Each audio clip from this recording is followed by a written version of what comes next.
For the first time, I thought to myself, what if my leaders had made a mistake? I came to America to chase the American dream, and it wasn't long before I started my own cosmetic business with my brother. And through a lot of hard work and effort, we brought some very new and innovative products into the cosmetic industry in the mass market. And it wasn't long before I began to experience the pleasures and the success of that. I was driving around town in a red Maserati. I had model girlfriends. And I was really sort of chasing that life, but it was really a God that I was after.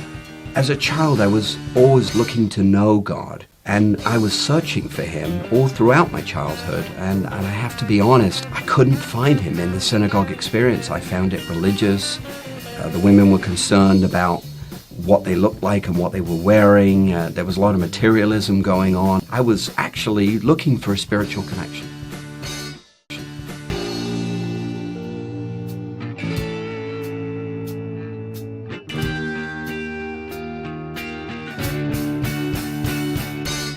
So I was beginning to experience the high life, beautiful restaurants, a single lifestyle, money in my pocket, driving a red Maserati, and in comes this beautiful girl, named Maria, makeup artist I started to work with.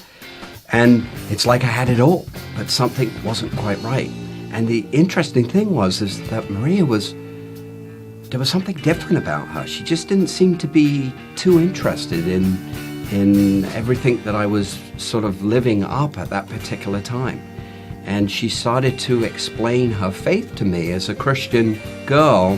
She presented her faith to me in a way that I could understand, that belief in Yeshua had a Jewish foundation. And it was so different from like my synagogue experience. You know, here I was looking for God, looking for a relationship, and she seemed to have this dimension and this intimacy and this connection. And here I was, the child of Abraham, the Jewish guy, and I seemed to have nothing.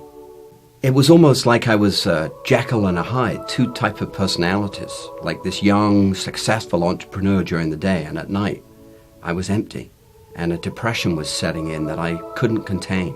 But I wouldn't let anyone see me. It was almost like in the world we have a facade that everything's wonderful and okay, and yet inwardly it's not like that.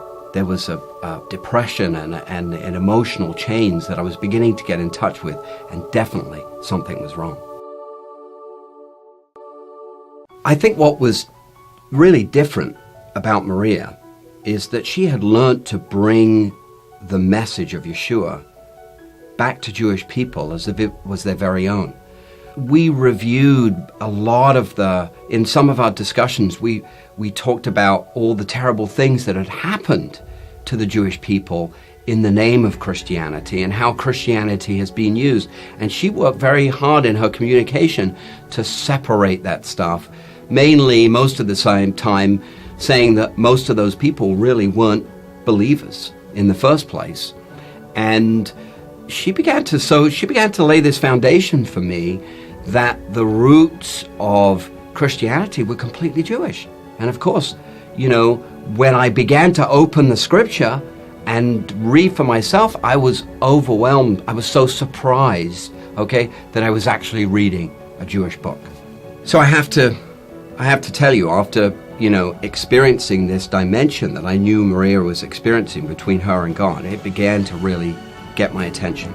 And so it caused me to begin to go after, once again, a relationship with my own God. And so I went into my bedroom for 3 weeks, 7 days a week, every night. I got on my knees and I prayed. I tried to talk to God.